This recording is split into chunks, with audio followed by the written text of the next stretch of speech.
नमस्कार.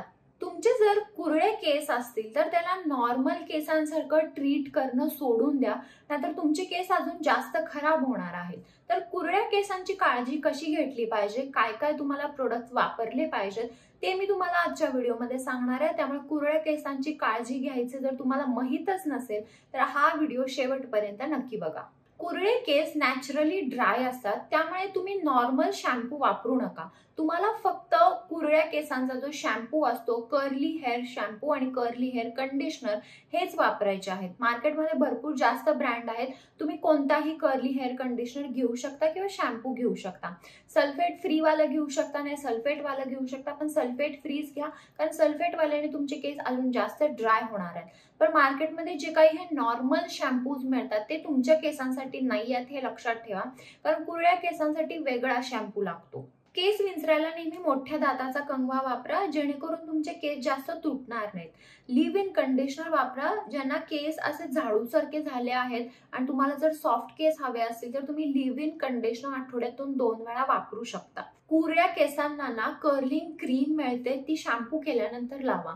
तर curling cream तुम्हाला असं वरच्या दिशेने लावायचे, म्हणजे जेणेकरून जे हे आपले कुरळे केस असतात, म्हणजे माझे पण हे थोडेफार कुरळे केसच आहेत, जर तुम्ही असं वरच्या दिशेने लावलं ना तर तुमचे केस अजून जास्त मॅनेजेबल होतील, सॉफ्ट होतील, असे भुरटे ड्राय होणार नाहीत. त्यामुळे कर्लिंग क्रीम वापरा. जर तुमचे केस खूप जास्त एक्स्ट्रीम लेवलचे ड्राय आहेत तर तुम्ही शॅम्पू नंतर कंडिशनर लावू नका. शॅम्पू करायच्या आधी तुम्ही कंडिशनर लावा, म्हणजे त्या केसांमध्ये तेल नसलं पाहिजे. आधी तुम्ही कंडिशनर लावा, जे काही तुमचे एंड्स असतात सगळ्यांना कंडिशनर लावा आणि मग तुम्ही फक्त शॅम्पू करू शकता. शॅम्पू मध्ये आंघोळीला तुम्हाला कंडिशनर वापरायचं नाहीये. ही जर तुम्ही स्टेप केली तर तुमचे जे ड्राय फ्रिझी कोरडे केस आहेत, असे झाडूसारखे केस असं पूर्ण भरलेत, तर हे केस मॅनेज होतील जर तुम्ही शॅम्पूच्या आधीच कंडिशनर वापरलं तर. केसांना सारखं सारखं वॉश करू नका. आठवड्यातून तुम्ही एकदा जरी वॉश केलं तरी पुरेसं आहे. आणि रोज रात्री ना तुमच्या केसांना कर्लिंग ऑइल मिळतं, म्हणजे कर्लिंग तेल मिळतं, ते तुम्ही रोज रात्री तुमच्या केसांना थोडं लावलं तर सकाळी उठून केस तुमच्या असे पूर्ण फुग्यासारखे होणार नाहीत, नॉर्मल मॅनेजेबल राहतील. त्यामुळे कर्लिंग ऑइल पण नक्की लावा कुरळ्या केसांना. कुरळ्या केसांना curl up cream, conditioner, curling oil हे तुम्हाला वापरलेच पाहिजे.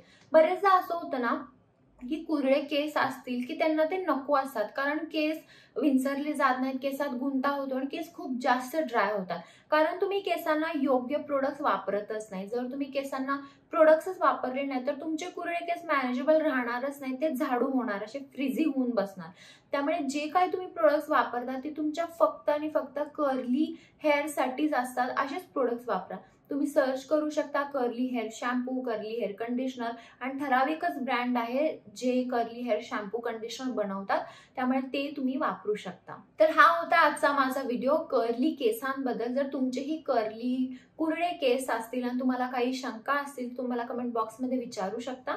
आणि हा व्हिडिओ जर आवडला असेल व्हिडिओला लाईक करा, शेअर करा आणि चॅनल सबस्क्राईब करायला विसरू नका. चला तर मग आपण लवकरच भेटूया एका नवीन व्हिडिओमध्ये. तोपर्यंत काळजी घ्या. बाय.